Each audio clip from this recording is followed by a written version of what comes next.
In many previous videos, I've referred to the Black Reichswehr, a secret army that existed in Germany after World War I, in contravention of the terms of the Treaty of Versailles, an organisation that sprung up as a result of the banning of the numerous Freikorps, private militias that fought both the left inside Germany and Polish secessionists on the borders. Here I shall give a brief overview of what it was and how it was organised.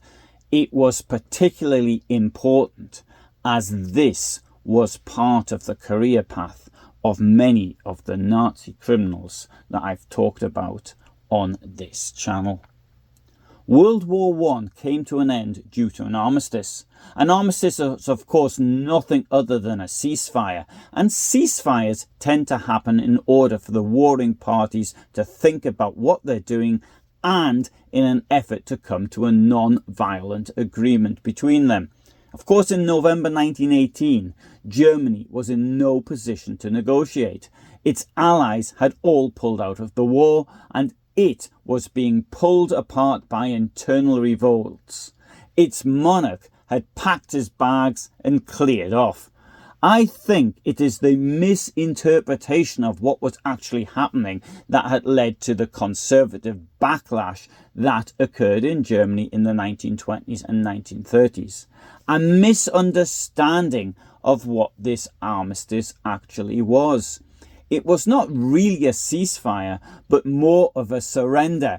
At least, that's what the Allies considered it to be. This failure to understand what ended World War I would lead to millions of deaths being caused when it came to end World War II. This time round, the point had to be made very clearly that Germany had been defeated. The treaty to end the war was presented to German people not as a ceasefire negotiation which they may have wanted, but rather as a diktat, a dictated peace, harsh terms imposed on the country when it was down. One of the provisions of the Treaty of Versailles was to establish the future strength of the German army at 100,000 men, all professional soldiers, as conscription was abolished. Furthermore, many types of equipment were also either not permitted or allowed in very small quantities. At the same time, an inter-allied military control commission was to oversee this disarmament process. The higher officers of the German army were almost uniquely conservatives who opposed the treaty. They were in a position to undermine the Treaty of Versailles from the outset and were able to conceal stocks of weapons, ammunition and equipment which were still available in significant quantities after the war. Control over this weapons potential made the Reichswehr, which was largely hostile to the Republic, a significant power factor in the still fragile democracy. In many cases, even the Inter-Allied Military Control Commission overlooked the Reichswehr's illegal activities, and there was a very good reason for this. By 1919, the fear of not only communism, but also socialism was such that the conservatives amongst Allied officers wanted to leave their fellow German conservatives something to fight the unwashed masses with, should it come to that. Therefore, the interests of the ruling elites in the Allied countries matched those of the ruling elites in Germany. In order to combat the danger from the communists, the Reichswehr supported various associations with money, weapons, ammunition and equipment, as well as providing instructors and training facilities. One of those involved in this process was Adolf Hitler as a corporal in 1919. These military organizations were to become what was known as the Black Reichswehr, soldiers who were not officially in the army, but were secretly paid by it. The Black Reichswehr came about when the Allies demanded that the German government disband the Freikorps and similar organizations in 1921. The government did so with reluctance, but then came up with the idea of forming labour battalions, which, in theory, were not part of the army at all, but just doing work for it. This was the beginning of the Black Reichswehr. There are those who will argue that the Black Reichswehr was not the entire mass of non-official military organisations, but just the private military company of Major Bruno Buchrucker. This company got an order from Wehrkreiskommando 3, that is to say, the Berlin-Brandenburg military district, to clear up, sort out and destroy military equipment. That was its official role. Its real role was that of a second army, a secret army. In the wake of the fall of the Kaiser, numerous private organisations had sprung up whose role was to combat revolutionaries at home and particular secessionists in the border areas, especially in the east. They had various Freikorps names. Another group in Upper Silesia was the Selbstschutzoberschließen. When the borders were defined, these men sometimes did not return to their pre-war jobs, but stayed in the military, but to be recruited by the Black Reichswehr. By the summer of 1923, contrary to the provisions of the Treaty of Versailles, a Black Reichswehr had been created with a permanent corps of 2,000 men and a further 18,000 men on standby. There are figures quoted that put it up to as many as 80,000 men on standby. The latter mainly came from nationalist groups and had received military training in 4 to 6 week courses added to whatever they had received as being part of the Freikorps units. When compared to the size of the German army of 100,000 men, 20,000 men mightn't sound like much. However, the Black Reichswehr had a particular function not granted to that of the regular army. Like the regular army, the Black Reichswehr could be deployed against external threats, above all France, but unlike the army, it was intended to fight also against the internal enemy. Naturally, the Reichswehr generals denied the existence of the Black Reichswehr, which given their conservative background was to be expected. However, it was also denied by Otto Karl Gessler, the Reichswehr minister from the 27th of March 1920 to the 19th of January 1928. Gessler was not from the Conservatives. He was a member of the progressive left liberal German Democratic Party, the DDP. The Black Reichswehr was led by the Chief of Staff of the 3rd Division in Berlin, Lieutenant Colonel Fedor von Bock. He was appointed to this role by General Hans von Seeckt, Chief of the Army Command. Von Bock would later become known for his role in the campaign in the Soviet Union, but he may seem like an unusual choice with the benefit of hindsight. He had refused to take part in the Kapp Putsch in 1919. Later, he would be ambivalent towards the Nazi regime, and although attempts were made to win him over to the resistance in 1944, he refused. But he didn't report those attempts. Anyway, that's for a video on a different subject at a different time. The practical organisation of the so-called work commandos was the responsibility of Major Bruno Ernst Buchrucker and First Lieutenant Paul Schulz, and they had been granted this task in 1921 by Wehrkreiskommando 3 of the German Army, based at Kurfürstenstrasse 63 in Berlin. The work commandos were used under a civilian contract, although allegedly for labour tasks, this would be what we would today probably call a private military company. Buchrucker and Schulz had previously participated in the German Freikorps campaign in the Baltics and had actively participated in the Kapp Putsch.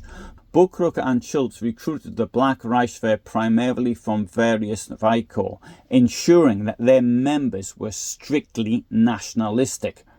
The cadres of the Black Reichswehr were above all members of the Freikorps who had previously fought in the Baltics, as well as members of the two largest Freikorps in northern Germany, the Rossbach Freikorps and the Erhard Marine Brigade, and their successor organisation, Organisation Consul, a terrorist group responsible for various murders.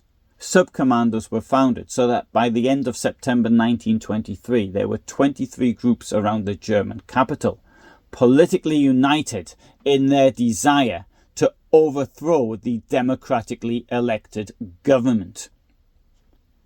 The Black Reichswehr troops received financial support from the large landowners, particularly from the Brandenburg Homeland League. Other illegal formations were located in the states of Bavaria and Thuringia. When a state of emergency was declared in Thuringia in the autumn of 1923 to ward off the increasing military and terrorist attacks by right-wing organisations and associations, and the workers there began to fight back, Black Reichswehr forces from Bavaria moved to assassinate the leaders of the workers' revolts. The Beer Hall Putsch of the 9th of November 1923, an attempt by the Nazis to overthrow the legal government of Germany during a meeting in a drinking establishment, is very well known. And it's very well known because of hindsight. But in my opinion, this was by far not the greatest threat to the German government in the autumn of 1923. The greatest threat, in my opinion, came from the Black Reichswehr. In a move somewhat similar to that which would take place 21 years later, Buchrucker ordered 4,500 men of the Black Reichswehr to assemble outside Berlin on the 27th of September 1923 as the first preparatory step towards organising a coup d'etat. Bock was enraged at Buchrucker for mobilising without orders. Bock ordered him to stand down, but nevertheless Buchrucker went ahead with this attempted coup d'etat, organised from the Küstrin barracks on the 1st of October 1923. This attempted putsch failed, and the subsequent trial brought it to public attention. At his trial, Major Bruno Buchrucker claimed that the Black Reichswehr had a strength of 18,000 men for the Berlin area alone, that is to say, only Wehrkreis 3. According to Walter Stennis, a figure to become known as an SA leader, but then a leader of the Black Reichswehr, a meeting took place in Munich at the end of August 1923, attended by Ludendorff, Hitler, Buchrucker and himself, amongst others. It was decided that the Black Reichswehr would initiate a coup in the north around the capital, with Hitler then following suit with his units in Bavaria. However, Hitler did not adhere to the agreements made. He wanted sole control of the state for himself. In other military areas in Germany, the Black Reichswehr was under direct army command. In Wehrkreis 3, it had a great deal of independence, which made this attempted coup possible. Thus we see a difference between the aims of the army and the leaders of the Black Reichswehr. The army saw it as a potential reinforcement of the army in the case of an invasion either from France or Belgium in the west or Poland in the east, whilst the leaders of the Black Reichswehr wanted to overthrow the German state. The attempted putsch convinced General Seeckt that the Black Reichswehr had not lived up to expectations. He immediately cut its funding and support and dissolved it.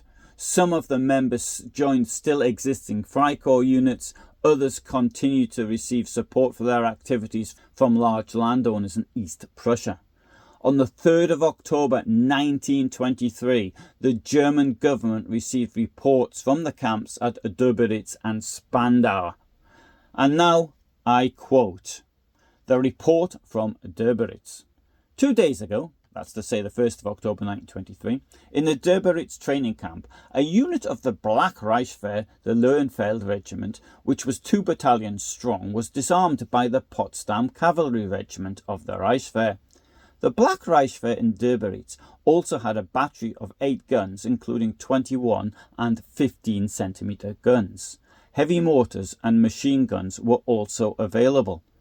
The men of the Black Reichswehr are extremely bitter towards their officers, whom they feel to have betrayed them. The leader of the Black Reichswehr, a First Lieutenant Max, who is now supposedly back in the Reichswehr, is called a traitor by his men.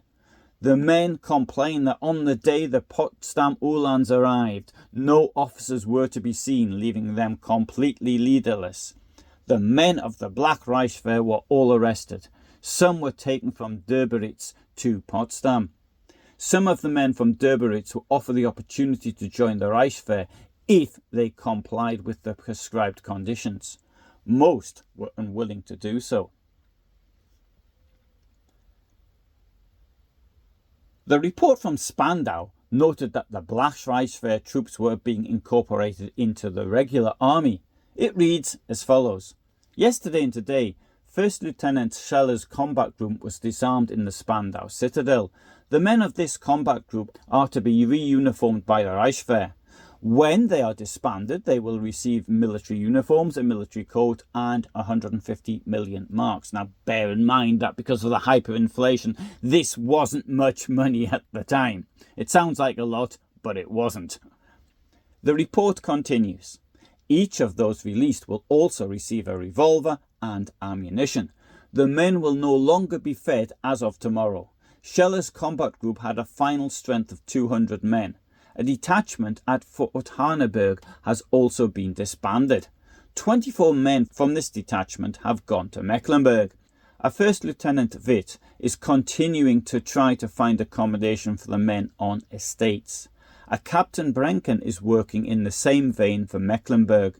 The men are dispersing with the conviction that the matter is not yet over, but that it will soon begin again, and that they will be looked after in the meantime. Some of the people intend to join the Reichswehr, others want to go to Bavaria, where people are wanted. It would appear that some men did not respond to the summons to appear before the Reichswehr, and others, seeing that their comrades were being taken into custody, ran away. This included some who had been involved in the Consul terrorist organization. The reports noted the cooperation between the regular army and the Black Reichswehr. The Black Reichswehr had been stationed in Döberitz for over a year. Some of its men remained in the garrison while others moved on.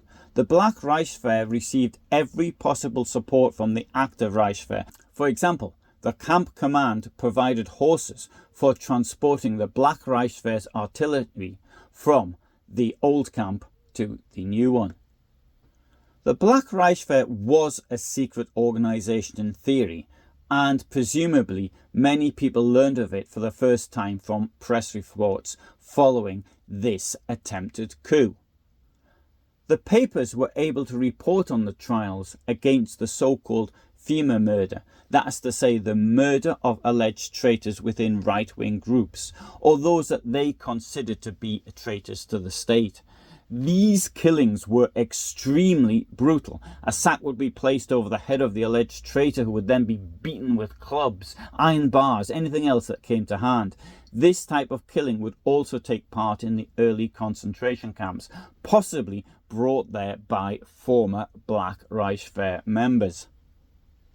Although banned outside of the armed forces, military training continued indirectly in Germany. Of course, military training does not necessarily include just the army. It included sports schools where all military sports groups could practice under supervision. From 1925 onwards, university sports were also specifically promoted by providing gliders. Training to become a fighter pilot is faster if one can already fly gliders. And at technical universities by providing sailboats, training to become a commander of a warship is faster if you're a qualified engineer and have already a sailing license. Against a similar background, dual-use industries also received strong state support, such as aviation, which at the time was only affordable for a small minority. Deutsche Lufthansa often used civilian models for passenger and freight transport, the specifications of which were identical or almost identical to those of comparable military models. If one looks at the social structure of the individual members of the Black Reichswehr, it can be seen that the majority of the soldiers came from the relatively less well-off working class backgrounds, whilst former officers of the First World War took on leadership roles. So why did men join the Black Reichswehr? Unemployment and a sense of adventure would be one explanation, but let's imagine the case of someone born in the second half of the last decade of the 19th century that had nationalist feelings and had joined up at a young age and then went through the entire war believing that they were fighting for the good of their country. Germany's defeat in the First World War and the collapse of the monarchy came as a shock, caused not by military defeat, but by those involved in strikes and mass demonstrations at home, by those demanding an end to the war they considered senseless.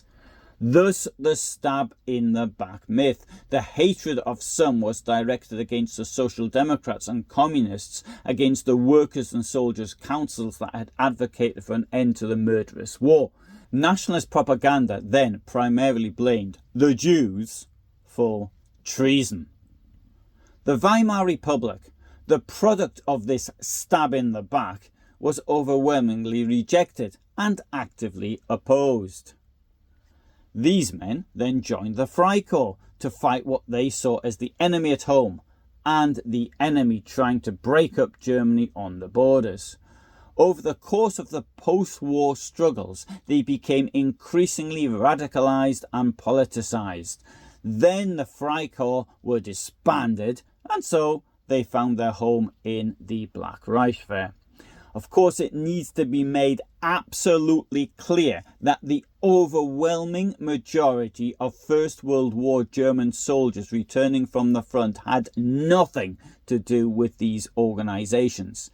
Even if we accept the claim that there were 80,000 people in the Black Reichswehr, which is probably absurd, but never mind, just for the sake of argument, let's keep it. This represents well under 1% of the total men under arms in November 1918. Furthermore, not everyone would have been there because they were extreme nationalists. Some were there because they enjoyed the comradeship that existed during the war as a way of keeping themselves busy or something to do in their spare time. But I would suggest that the overwhelming bulk of men there were there in order to get fed when times were really hard. There are a number of biographies on this channel of prominent Nazis. In many cases, their career path can be defined as coming from the violence of the First World War to the violence of the Freikorps movement, and from there ending up in the Black Reichswehr, and from there in time to the SA and the SS, and more violence. The organizations which were to make up the Black Reichswehr, such as the Erhardt Marine Brigade or the Rossbach Combat Organization or other Freikorps units, all had adopted a variety of right-wing extremist ideas, and thus they were happy to embrace National Socialism when the time came. I think it would be fair to say that the Black Reichswehr can be described as one of the most important precursor organizations of National Socialism in Germany. But at the same time, I would argue that one needs to look at who supported and funded the National Socialist revolution in Germany. And looking at that, we will see that it is to a large extent the same people who funded the Black Reichswehr and the campaigns against workers' rights in Germany itself. Thanks very much for listening. I hope you found that interesting. The Black Reichswehr obviously is something that comes up in various of my videos, but it's just touched over very quickly, so I thought it was time to do a longer video on this subject. Now, I upload every day at the present. I'm in Central Europe, so I'm based in Poland and in Germany. I work between the two countries, and so therefore I can bring you researched videos from these countries. And so my specialist area is above all the Holocaust, Second World War, Nazi regime, and communist regimes as well. So if you're interested in this sort of thing, then you might want to subscribe. I sometimes do live talks, so if you subscribe, then you'll know when I'm doing live talks. Now, I upload every day, as I said. On a Friday, there is a longer video. The videos on other days are shorter. It's usually up to around 3 minutes on the other days. So just to give you a sort of a taste for the longer videos, and there should be links always on the shorter videos to a longer video that I've prepared. Anyway, for the moment, thanks very much again, and all the best from me in Elk, former East Prussia, now in Poland. Bye for now.